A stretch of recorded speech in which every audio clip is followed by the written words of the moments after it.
கூட்டணி உள்ள போனதான் எங்களை மாதிரி ஏன்னா எங்களுக்கு எல்லாம் கொஞ்சம் மன உளைச்சல். அது பிஜேபிக்கு ஆப்போசிட்டா இருக்கணும், பிஜேபி ஒரு ஆக்டோபசி மாதிரி அது நம்மளே முழிக்கிறோம் அப்படின்னு ஐயா சொன்னவர் தானங்க. ஐயாவே சொல்றாரு இல்லைங்க, ஐயாவே சொல்றாரு நான் பிஜேபிக்கு போன காரணமே அன்புமணி தான் சொல்றாரு. அவரே வாயால சொல்லும் போது நம்ம என்னங்க சொல்ல முடியும்? எல்லா நிர்வாகிகளுமே ஐயான்னா கொஞ்சம் தூரமா நிற்பாங்க, நம்ம நிர்வாகிகள் அன்புமணி கிட்ட ரொம்ப நெருக்கமாவே ஆயிடுவாங்க. வாஜ்பாய் பிஜேபி இருந்தப்ப அவங்களோட பயணிச்சிருக்கீங்க.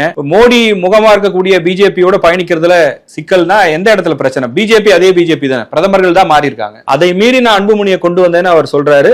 அதுவே தவறுன்னு உணர்ந்து விட்டதாகவும் சொல்றாரு. அப்படி இருக்கும்போது ஏன் முகுந்தனை கொண்டு வர்றாரு? பாட்டாளி மக்கள் கட்சியின் துணைத் தலைவர் திரு கசாலி அவர்கள் இணைந்திருக்கிறார். அவரோடு பேசலாம். சார் வணக்கம். வணக்கம் வணக்கம் வணக்கம். பாட்டாளி மக்கள் கட்சியில சமீபத்துல நடக்கக்கூடிய நிகழ்வுகளை பார்க்கும்போது பாமக இரண்டாக உடைகிறதா அப்படிங்கிற கேள்வி வருது. உங்களுடைய பதில் என்ன? அப்படிலாம் இல்லைங்க. அதாவது பாமகங்கிறது பாட்டாளி மக்கள் கட்சிங்கிறது வரலாறுகள் பாத்தீங்கன்னா இந்த கட்சிக்கு தமிழ்நாட்டுல இந்த கட்சிக்கு இருக்கிற வரலாறு வேற எந்த கட்சி இருக்க முடியாதுன்னு நினைக்கிறேன். காரணம் நான் என்னன்னா 35 வருஷமாக ஐயாவுடைய நான் பயணிச்சுக்கிட்டு இருக்கேன்.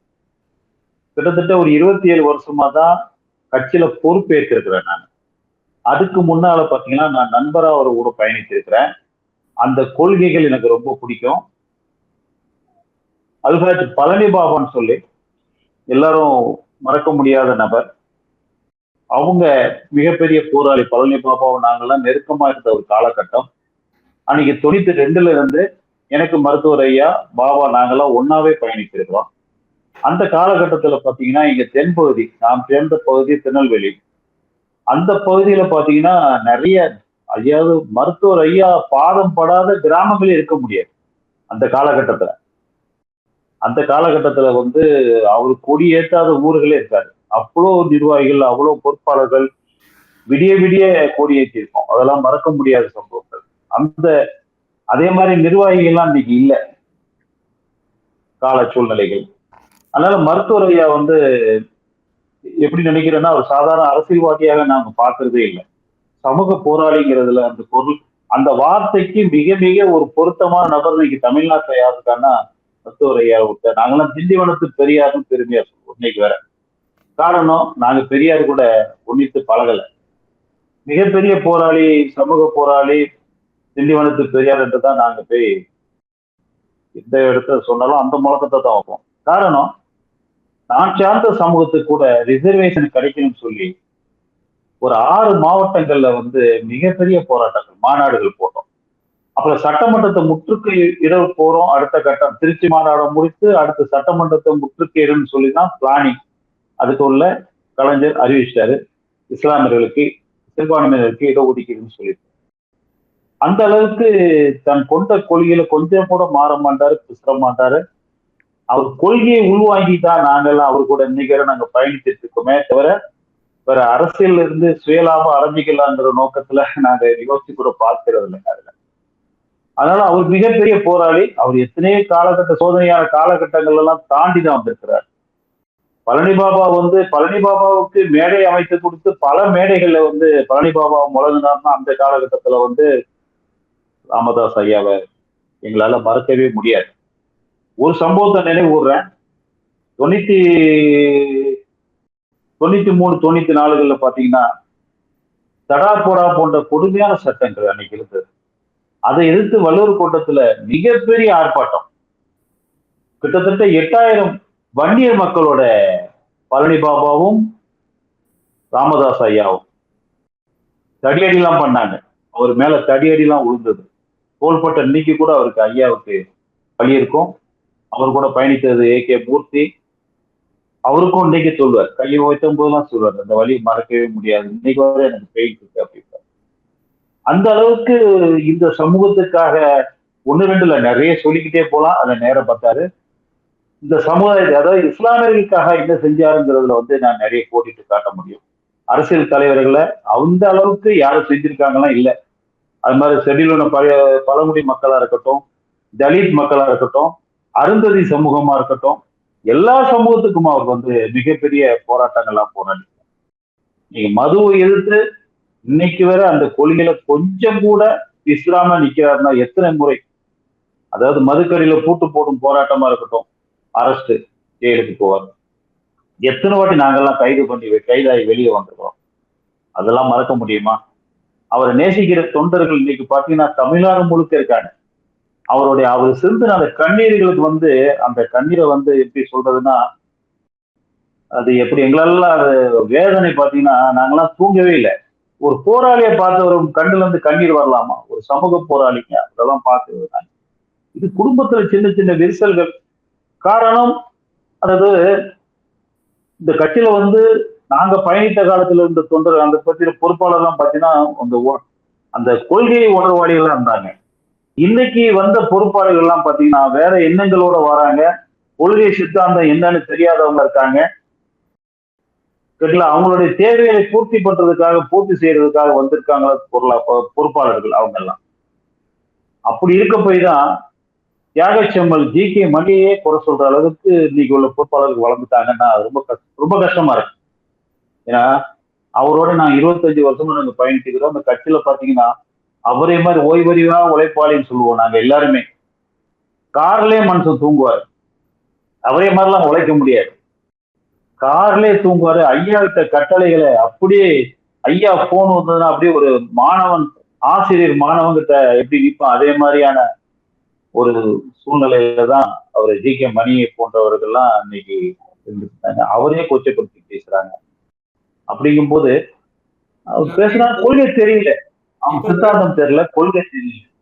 அந்த கொள்கையின் சமீபத்தில் நடக்கக்கூடிய பிரச்சனைகளுக்கெல்லாம் ஜி.கே. மணி தான் காரணம், அவர் தான் டாக்டர் ராமதாஸை தவறா வழி நடத்துறாருன்னு ஒரு குற்றச்சாட்டு முன்வைக்கப்படுது. அது ரொம்ப ரொம்ப தவறுங்க. அதான் சொல்ல வந்தேன் நான். ஜி.கே. மணி கிட்டத்தட்ட ஐயா இட்ட கட்டளையில அப்படி இருப்பார். தியாகச்செம்மல் நாங்க பெருமையா சொல்லுவோம். நான் அவரோட பயணித்து இருக்கிறேன். கார்லயே சுத்திட்டு இருப்பாரு. அவர் போகாத கிராமம் இருக்காது.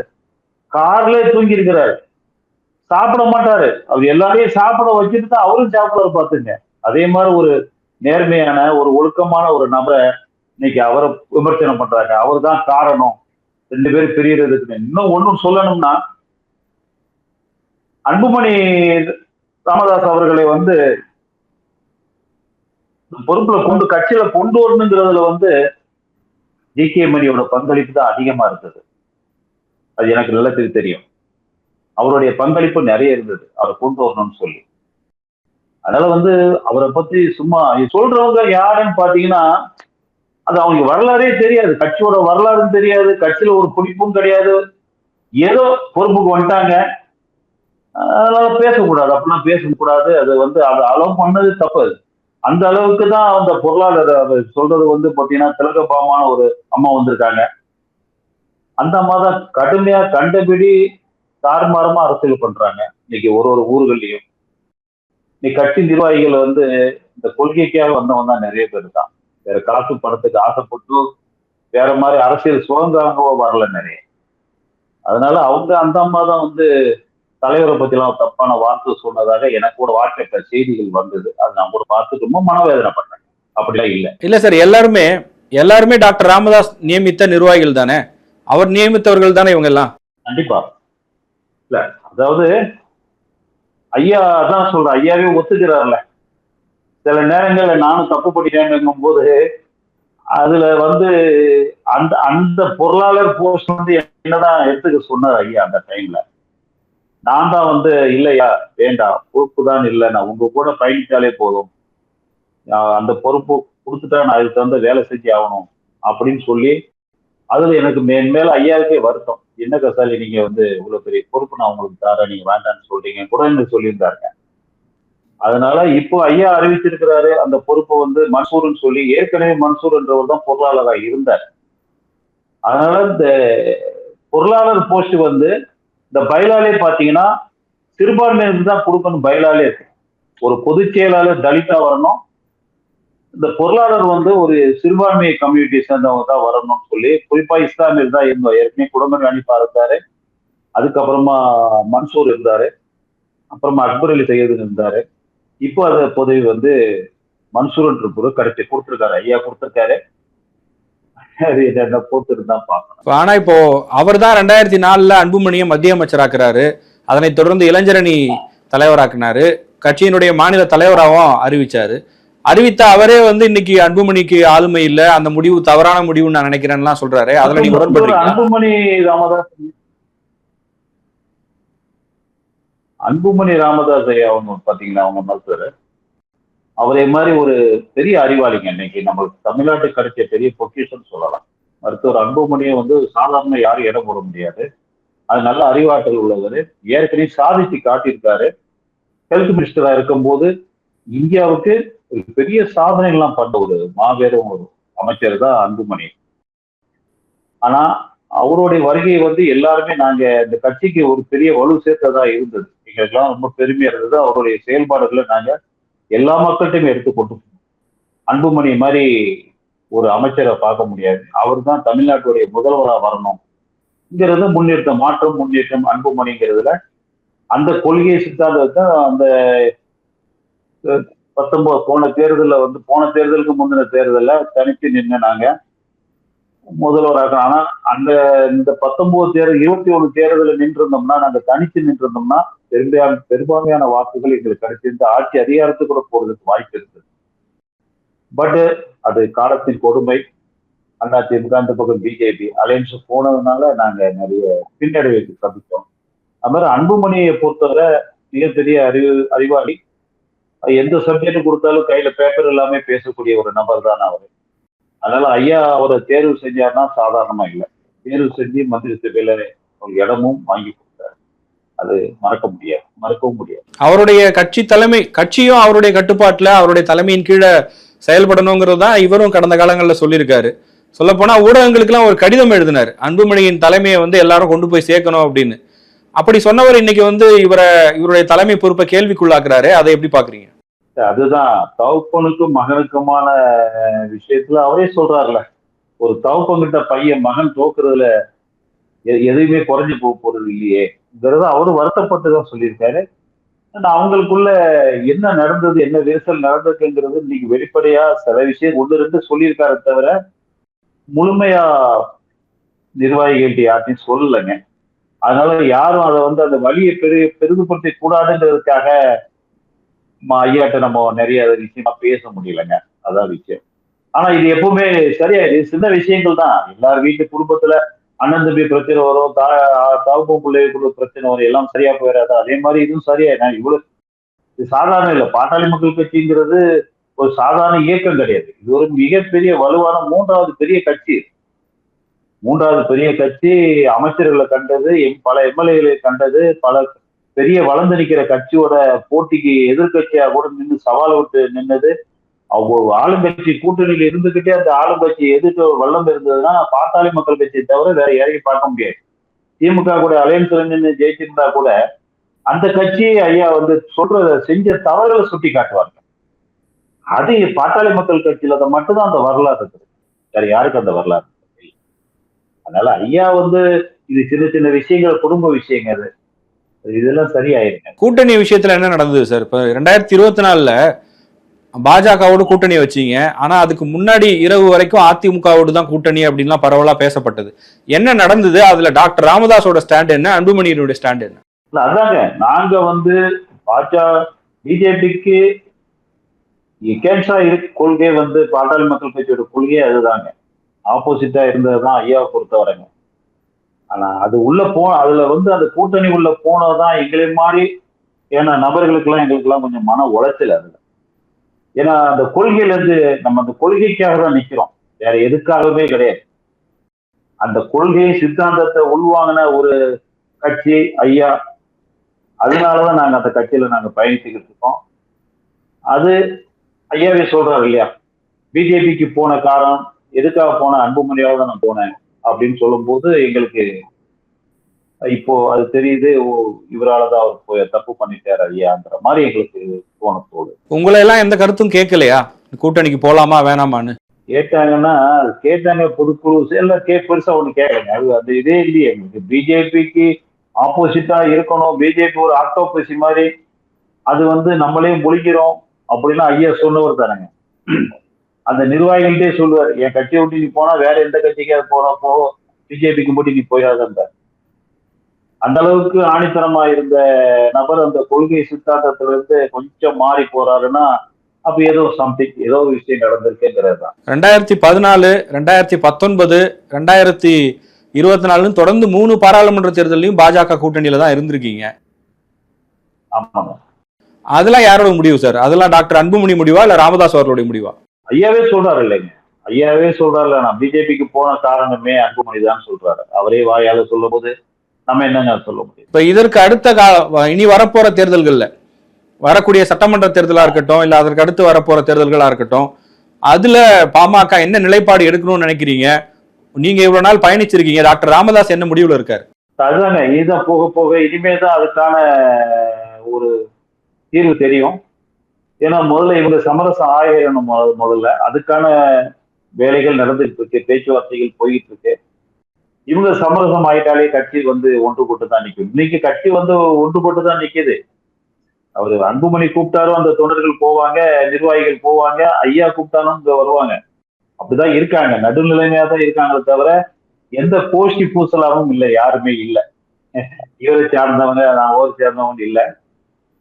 முதல்ல அந்த கட்சிக்கு கொள்கை ரீதியா அடிப்படையா பார்த்தீங்கன்னா எங்களுக்கு ஒரு மேடை அமைச்சு கொடுத்தது ஐயா தான். ஐயா தான் பாட்டாளி மக்கள் கட்சிங்கிறத அதை அந்த சித்தாந்தத்தை உருவாக்கி அந்த கொள்கையையும் கோட்பாடையும் கொண்டு நிலைநாட்டினது மருத்துவர் ஐயா. அவர் போட்ட அந்த கொள்கைகளை தொடர்ந்து பயணிக்கணும் அன்புமணியா. அவரு கண்டிப்பா இதுல ஒன்னா சேர்ந்து மீண்டும் இந்த பாட்டாளி மக்கள் கட்சியோட கூட்டணி ஆட்சி காலகட்டத்துல பாட்டாளி மக்கள் கட்சி முன்னணியில நிற்கும் எங்களுடைய ஆசைகள். அதுதான் கண்டிப்பா நிற்கும், ஜெயிப்போங்க நாங்க. கட்சியில குரு அவர்களுக்கு பெரிய ஒரு ஆதரவு தளம் இருக்கும் எப்பவுமே, ஜே குரு அவருக்கு. அவரை அன்புமணி ராமதாஸ் இழிவா நடத்திட்டாருன்னு ஒரு குற்றச்சாட்டை முன் வச்சாரு, அது உண்மையா? அப்படி ஒண்ணும் இல்லைங்க. அது தேவையில்லாத அதாவது விமர்சனங்கள் தான் நிறைய இருக்குங்க. இன்னைக்கு எல்லார் கையிலயும் போன் இருக்குங்கிறதுனால எல்லார் கையிலயும் யூடியூப் இருக்கு. ஒருத்தருக்கு ஒருத்தர் எல்லாமே ஐடி விங்க வச்சிருக்கிறாங்க. கலங்கப்படுத்துறதுதான் வேலையே நினைச்சிட்டு காலையில இருந்து அந்த வேலையை செஞ்சுட்டு இருக்காங்க. அப்படிங்கும் போது என்னங்க பண்ண முடியும்? எல்லாரும் தவறான கருத்துக்கள் நிறைய சொல்லிட்டு இருக்காங்க, அதெல்லாம் உண்மை கிடையாது, எதுவுமே உண்மை கிடையாது. இல்ல, குரு அவர்களுக்கும் அன்புமணி அவர்களுக்குமான உறவு எப்படி இருந்தது? நல்ல உறவு இருந்ததுங்க, நல்ல உறவு இருந்தது. அவர் குருவே பேசியிருக்காரு, மருத்துவத்துல கூட அன்புமணி எனக்கு ரொம்ப ஹெல்ப் பண்ணியிருக்காரு அப்படின்னு நிறைய பேசியிருக்காரு. கடைசி வரை ஒன்னா உறவாதாங்க இருந்தா, அதெல்லாம் எந்த விதமான மாற்று கருத்து இல்லைங்க. அதாவது அவங்களுக்கு இவங்க ஒன்றுபட்டு நிக்க கூடாதுங்கிறதுல நிறைய பேர் முனைப்போடு செயல்பட்டு இருக்காங்க. அது அவங்க ஜெயிச்சுட்டு இருக்கலாம் நினைக்கலாமே தவிர அதான் சில நாட்கள் தாங்க, அதெல்லாம் நொடி பொழுதுல மாறுங்க. அதெல்லாம் அன்புமணி ஒரு தலைவரா எப்படி செயல்படுவார் சார்? நிர்வாகிகள் எல்லாம் எப்படி அணுகுவாரு? அவருடைய அட்மினிஸ்ட்ரேஷன் எப்படி இருக்கும்? இல்ல அவருடைய அணுகுமுறை பாத்தீங்கன்னா, எங்க புலிக்கு பிறந்தது பூனையாகுமாங்கிற மாதிரிதான் அணுகுமுறை பாத்தீங்கன்னா. எல்லா நிர்வாகிகளுமே சரி, எல்லா நிர்வாகிகளுமே ஐயான்னா கொஞ்சம் தூரமா நிற்பாங்க நம்ம நிர்வாகிகள். அன்புமணி கிட்ட ரொம்ப நெருக்கமாவே ஆயிடுவாங்க, ஏன்னா அவருடைய வயசு. ரெண்டாவது ஐயா ஒரு முதிர்ந்த நபர், ஒரு தந்தைக்கு மேல மரியாதை வச்சிருக்காங்க எல்லா நிர்வாகிகளுமே. அன்புமணி அப்படி இல்லை. எனக்கு கூட அவர் கொஞ்சம் வயசு கம்மி தான், அதனால நம்ம ரொம்ப ரிலேஷன்ஷிப்பா நம்ம நெருக்கமா எல்லார்கிட்டையுமே சகஜமா ரொம்ப அழகா பேசுவாரு. அதனால எல்லாருமே மெர்ஜ் ஆவாங்க அவர் கூட, அதுல எந்த மாற்று கருத்து. அவருக்கு நம்ம தான் தலைவர் அப்படி இப்படிலாம் இல்லை, அந்த பாலிசியே கிடையாது. எல்லாம் பாட்டாளி வர்க்கங்கள் தான், அந்த ஒரு நிலைப்பாடு தானே தவிர வேற அன்புமணி அதெல்லாம் ஒரு ஜெனியூனான விஷயம். வாஜ்பாய் பிரதமரா இருந்தப்ப பாமகவும் கூட்டணியில இருந்தீங்க, அப்போ அந்த முடிவை எடுத்தது யாரு? இல்ல அது மருத்துவர் ஐயா தாங்க. அந்த காலகட்டத்துல அது சூழ்நிலை அன்னைக்கு அந்த முடிவு எடுத்த காரணமே இந்த பக்கம் திமுக, அந்த பக்கம் அண்ணா திமுக, ரெண்டுமே பாமகவை ஒடுக்கணும்னு பாக்குது. அந்த காலகட்டம் வளர்ந்து வந்த நேரம் அது. அப்ப ஐயா அந்த முடிவு எடுக்கிறாரு. நாங்க கேட்டோம், நான் கூட அப்போ அந்த காலகட்டத்தில் நான் பொறுப்புல இல்லை. அப்போ அந்த கொள்கைக்காக தான் நம்ம பயணித்த போது கூட எனக்கு வருத்தம் ஐயா இப்படின்னு சொல்லும் போது கூட ஐயா சொன்னாரு, இந்த தகவல் சொன்னார், திமுக அண்ணா திமுக இல்லைன்னா சாரி நம்மள ஒடுக்க பாக்குறாங்க, இது அந்த முடிவு எடுத்து ஆகணும், அதனால இந்த முடிவு எடுத்திருக்கேன். அது தப்பு இல்லை. வாஜ்பாய் பிஜேபி இருந்தப்ப அவங்களோட பயணிச்சிருக்கீங்க, மோடி முகமா இருக்கக்கூடிய பிஜேபியோட பயணிக்கிறதுல சிக்கல்னா எந்த இடத்துல பிரச்சனை? பிஜேபி அதே பிஜேபி தானே, பிரதமர்கள் தான் மாறி இருக்காங்க. அடுத்துதான் இருந்தாலும் வந்து இன்னைக்கு பொதுவா வந்து ஜனங்க மத்தியில வந்து அந்த ஒரு ஈர்ப்பு வரல. பிஜேபி என்னதான் இருந்தாலும் இவங்க வந்து ஒரு சித்தாந்தத்தை உள்நோக்கி ஒரு மத அரசியலை பண்றாங்கங்கிறது வந்து நாடு முழுக்க பிரச்சனை. மக்கள் மத்தியில வந்து பெரிய அளவுல ரீச் ஆயிருக்காது. இப்ப அவங்க கூட ஏன் கை கோர்க்குங்கிற மாதிரி ஒரு சூழ்நிலை வருது இல்லைங்களா? இது வந்து ஒரு கொள்கை உடன்பாட்டை இருந்த மற்ற அதிமுக அதே கொள்கையை உடன்பாடான கட்சி தான். அந்த அம்மாவும் அப்படிதான் எதிர்த்து நின்னாங்க. இன்னைக்கு பாருங்க அந்த தலைமை இல்லாம அது எப்படியே போய் எங்கேயே போய் நிக்குது அது. இப்படிதான். அதனால வந்து எந்த கொள்கை பாட்டாளி மக்கள் கட்சியோட கொள்கை ஐயாவுடைய கொள்கைங்கிறது வந்து இதுக்கு எதிரான ஒரு கொள்கையை வளர்த்துதான் அந்த கட்சியை உருவாக்கி வளர்த்து கொண்டு வந்தாருங்க. அதனால இவங்க அதுல போகும்போது அதை ஏற்றுக்கொள்ள முடியாத ஒரு சூழ்நிலை. தலைமை என்ன முடிவு எடுக்குது? இன்னைக்கு இருக்கிற காலகட்டத்துல இப்போ மேடையில பேசும்போது வன்னியர் சங்க மாநாட்டுல கூட என்ன சொல்றாருன்னா தம்பி ஸ்டாலின் சொல்றாரு. ஒரு திமுகவோடு போகணும், இல்ல திமுகவோடு பயணிச்சா கட்சி வளர்ச்சிக்கு நல்லது அப்படிங்கிற ஒரு எண்ணம் அவருக்கு இருக்கா? அவருக்கு தம்பி தானேங்க, சின்ன வயசு தானேங்க. அவருக்கு சின்ன வயசுங்கும் போது தம்பின்ன உடனே நம்மளால உடனே கூட்டணி அங்கே கூட சொல்றாங்க. பட் அதை ஒருத்தருடைய கணிப்புகள் இருக்கலாம். கடைசி நேரத்துல என்ன மாற்றம் வரும்னு சொல்ல முடியலங்க. அது என்ன எதுனாலும் மாறலாம். திமுக அதிமுக எல்லாருமே ஒரு ஒரு ஆங்கிள் பாக்குறாங்க. பாமக எந்த பக்கம் வரும்னு. எந்த பக்கம் பாமக போகுங்கிற அளவுக்கு கொண்டு நிறுத்திட்டாரு இல்லையா ஐயா. அதனால இதை பொறுமை பொறுத்து இருந்தா அதுக்கு பதில் சொல்ல முடியுங்க. இந்த வக்பு சட்டம் வந்து நாடாளுமன்றத்துல கொண்டு வரப்பட்ட போது அந்த வாக்கெடுப்புல அன்புமணி ராமதாஸ் கலந்துக்கல அப்படிங்கிற ஒரு விஷயமும் பேசப்படுது. டாக்டர் ராமதாஸ் என்ன சொன்னாரு? அதுல அன்னைக்கு உள்ள சூழ்நிலையில வந்து அவர் கலந்துக்க முடியல, போக முடியலங்கிற ஒரு சுச்சுவேஷன் சொன்னாங்க. அது ஏற்கக்கூடியதான். அது அது அவங்க அன்புமணி சம்பந்தப்பட்ட விஷயங்கிறதுனால நம்ம ரொம்ப தீவிரமா கேட்க முடியலங்க. ஏன்னா சட்டமன்றத்துல பாமக ஒரு நிலைப்பாடு எடுக்குது, நாடாளுமன்றத்துல வேற ஒரு நிலைப்பாடு எடுக்குது. அந்த வித்தியாசம் இருந்துச்சு. அப்படி இல்ல, பாமக இவர் ஒரு ஆளுன்றதுனால அது பிரச்சனையை எடுத்துக்க முடியாதுங்க. வக்போடு அந்த வக்பு சட்டத்தை ஏற்று கடுமையா சட்டமன்றத்துல வந்து ஜி.கே. மணி தலைமையில எல்லா எம்எல்ஏயுமே நாங்க கடுமையா எதிர்த்தாங்கன்னா அது கொள்கை ரீதியாவே ஆரம்பத்துல இருந்தே இஸ்லாமியர்கள் இல்ல, அதாவது அந்த சமூகத்துக்கு நேர்ந்தாலும் அதை தீவிரமா செயல்படுத்துறவர் தான் மருத்துவர் ஐயா. அந்த கொள்கை ரீதியா அவங்க வந்து இது செஞ்சது வந்து சரியில்லைங்கிற மாதிரி தான் சொல்லிட்டு இருக்கமே தவிர, ரிசர்வேஷனே வந்து இஸ்லாமியர்களுக்கு இது காணாம சொல்லி ஐயா வந்து இன்னும் எங்க பேசும்போதெல்லாம் சொல்றாரு, நீ பெரிய பெரிய போராட்டங்கள் பண்ணணும், பண்ணி இந்த மக்களுக்கான விகிதாச்சாரம் பிரகாரம் வாங்கி கொடுக்கணும் அப்படி சொல்லிதான் இன்னைக்கு வரை பேசுறாரு. ஏன்னா 50 வருஷமா வந்து இஸ்லாமியர்களுடைய வாக்கு வங்கிகளை மட்டுமே குறி வச்சு கொள்ளடிச்சுதான் திமுக இன்னைக்கு ஆட்சி அதிகாரத்துல இருக்குங்க.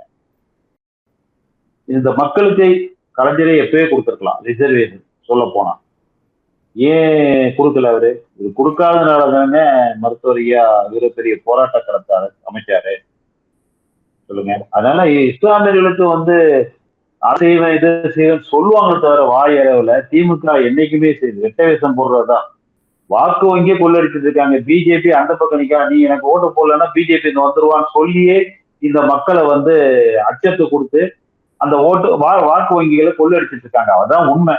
இந்த மக்களுக்கு அடிப்படையான விஷயங்கள் செஞ்சு கொடுக்குமானா இல்ல. அதனால நிறைய சம்பவங்களை பார்த்துக்கிட்டு தான் இருக்கோம். தமிழ்நாட்டிலேயே நிறைய சம்பவங்களை பார்த்துட்டு இருக்கோம். காவல்துறை அத்துமீறி சில அன்னைக்கு பாத்தீங்கன்னா பல்லாவரம் பக்கத்துல உள்ள அந்த இடத்த கூட அத்துமீறி போகுது. ஏன்னா யோகி அங்க புல்டோசர் வச்சு அடிக்கிற மாதிரி தமிழ்நாடு கவர்மெண்டே இந்த வேலை செய்யுது. இஸ்லாமியருடைய வாக்கு வங்கியை மட்டும் தானே உட்கார்ந்து இருக்காரு, முதலமைச்சர் உலா வந்துட்டு இருக்காரு. அது என்னன்னா ஆய்வு பண்ணி பார்க்கலாம்ல. அது கொஞ்சம் அதெல்லாம் செய்யறதுக்கு அவருக்கு நேரம் இல்லைங்க. அதனால வந்து திமுகவுடைய நிலைப்பாடு அதுதான். பட் இருக்கும், பொறுத்திருந்து பார்ப்போம். டாக்டர் ராமதாஸ் அவர்கள் கட்சி தொடங்கும் போது செய்த சத்தியங்கள்ல ஒண்ணு, என்னுடைய குடும்பத்தில் இருந்தோ நானோ யாரும் வரமாட்டோம் அரசியலுக்குன்னு சொல்லியிருந்தாங்க. சட்டமன்றம் நாடாளுமன்றத்துக்கு போக மாட்டோம்னு. அதை மீறி நான் அன்புமணியை கொண்டு வந்தேன்னு அவர் சொல்றாரு. அதுவே தவறுன்னு உணர்ந்து விட்டதாகவும் சொல்றாரு. அப்படி இருக்கும்போது ஏன் முகுந்தனை கொண்டு வர்றாரு? அது கரெக்ட் தாங்க நீங்க சொல்றது. இளைஞரணிங்கிறது வந்து ஒரு அவரு முகந்தன்கிறது வந்து நல்ல ஒரு ஸ்பீடான ஒரு தம்பி. அவர் வந்து நல்ல கொடுத்தா நல்ல செயல்படுவாருன்னு நினைக்கிறாரு தவிர, நீங்க சொன்ன மாதிரி ஐயாவே அது ஒத்துக்கிட்டாரு. குடும்பத்துல உள்ள நான் செஞ்ச தப்பு அப்படின்னு சொல்லிட்டாரு. பட் இருந்தாலும் கட்சியை பாதுகாக்க வேண்டிய சூழ்நிலை ஒரு விஷயம் தள்ளப்படுறாங்க. கட்சிக்கு வந்து ஐயாவுடைய உறவுகள்ல ஒருத்தர் இருந்தாருன்னா இன்னும் கொஞ்சம் வேலைவா இருக்கும், நிர்வாகிகள் கொஞ்சம் கட்டுப்பட்டு வேலை செய்வாங்கங்கிற ஒரு நோக்கம் இருக்கிறதுனாலதான் முகுந்தனை அறிவிச்சாரு ஐயா. அதான் உண்மை. தருமபுரி வேட்பாளரா சௌமியா அன்புமணி அறிவிச்சது யாரோட முடிவு சார்? டாக்டர் ராமதாஸோட முடிவா? ஐயா மருத்துவர் ஐயாவோட முடிவு தான். அப்ப எப்படி அவங்கள அறிவிச்சாரு? தலைவரா இவரை கொண்டு வந்ததுலயே அவருக்கு மாற்று கருத்து இருக்குன்னா அவருடைய மனைவியை வேட்பாளராக அறிவிச்சிருக்காரு. ஒன்னு ஒன்னா சொல்றாங்க, பட் எதையுமே நம்ம ஆய்வு பண்ண முடியலங்க. ஏன்னா அன்னைக்கு ஐயா வந்து சொன்னதுனால நாங்கெல்லாம் சௌமியா ஐயா அம்மா அவர்களுக்கு நாங்கெல்லாம் வேலை செஞ்சோம். இல்ல ஐயா யாரை கை காட்டுறாரோ அவங்களுக்காக நாங்க வேலை செய்வோம், இதானே தவிர. ஏன்னா அவங்களும் நல்ல அறிவானவங்க. அவங்களும் கேண்டிடேட் பார்த்தீங்கன்னா நல்ல சௌமியா மேடம் வந்து உண்மையிலேயே இங்க பசுமை தாயம் எல்லாம் அருமையா நடத்திக்கிட்டு இருக்காங்க அவங்க. அதனால அவங்க வர்றதுல எந்த விதமான தப்பு இல்லையே. அந்த ஒரு நோக்கம் தான், வேற. டாக்டர் ராமதாஸுக்கு பின்னால் ஒரு சக்தி இருந்துதான் அவரை இயக்குது, அவருடைய முடிவு கிடையாது இதெல்லாம், அவர் வேற யாரோ தவறா வழி நடத்துறாங்கன்ற குற்றச்சாட்டு இருக்கு. யார் அது? யார் அப்படி அவர் பின்னாடி இருக்கா?